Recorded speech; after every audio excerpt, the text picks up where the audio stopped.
Hi there, I'm Katy Rose, and welcome to the Rooted Reinvention, a podcast exploring the real-world journey of reinventing who we are without burning out or burning our whole life down.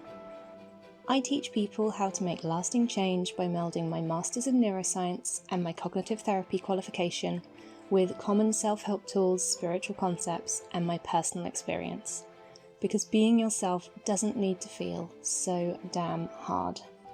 To get more information on podcast episodes, please visit rootedreinvention.com/podcast.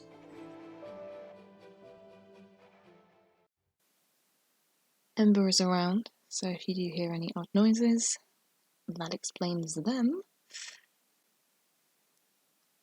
This week I've been thinking about the number of projects that we often have for ourselves, and essentially I've been coaching a couple of people this week, and we've ended up having this conversation about their to-do list and their expectations and goals for the coming months. And if you think about your to-do list, I bet it has more than 7 items on it. And those are just like big categories, so each of those might have smaller kind of to-dos within it that would kind of different steps to get through that whole project, the whole process. The reason I specifically ask about 7 is because one of the things that I learned in psychology is the idea of Miller's Law, which is also just known as the 7 ± 2 rule.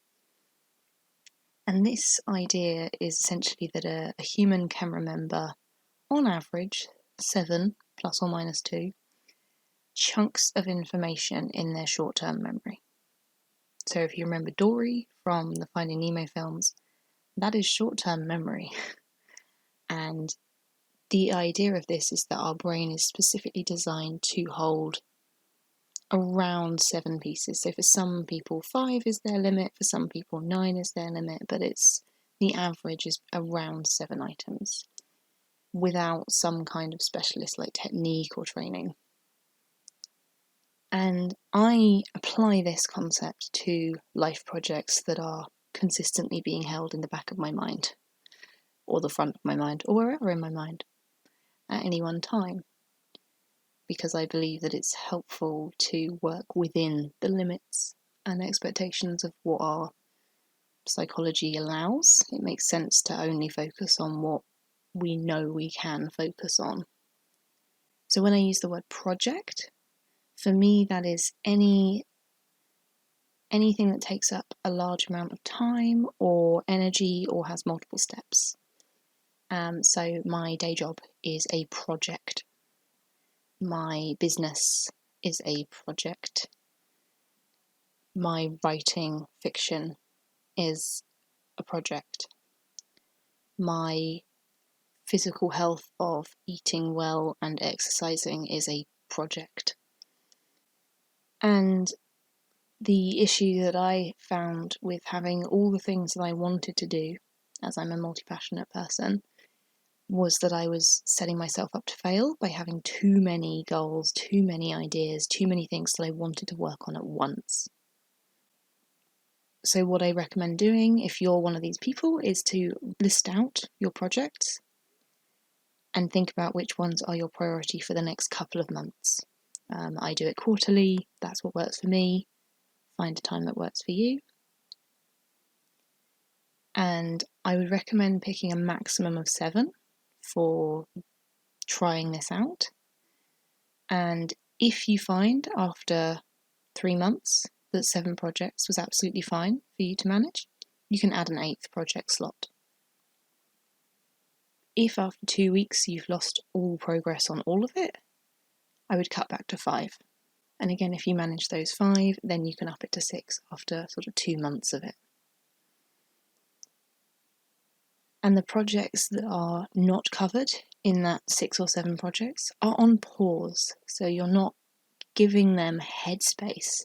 This is almost less about how much time and energy you have in your 24 hours a day, and more about giving your brain space to breathe almost.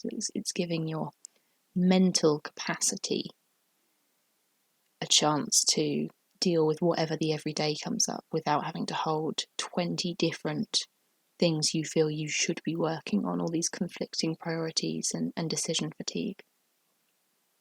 So for me, 6 project slots is my sweet spot, and that's what I go with. So yep, day job automatically takes up 1, my business automatically takes up a second one, my health, which sometimes might be a focus on mental health, sometimes it's a focus on eating, sometimes it's a focus on exercise, meditation.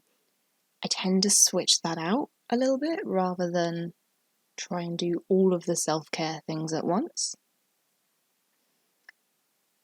And then it might be that you want to work on that bit of home improvement, or you want to finish that game that you've started and never quite got around to finishing, or you want to watch that TV series that everyone's talking about. Like, a project doesn't have to be specifically self-development focused or kind of reinventing yourself focused. It's about how much headspace and how much mental space and energy you have for all of the priorities in your life. Because if we have too many, we get overwhelmed, and if you're anything like me, you end up doing none of them. So if your to-do list feels very big, and if you've got lots of different little projects that you want to be working on, try cutting it down to 6 at any one time, and if you need to add a 7th, remove one of the 6.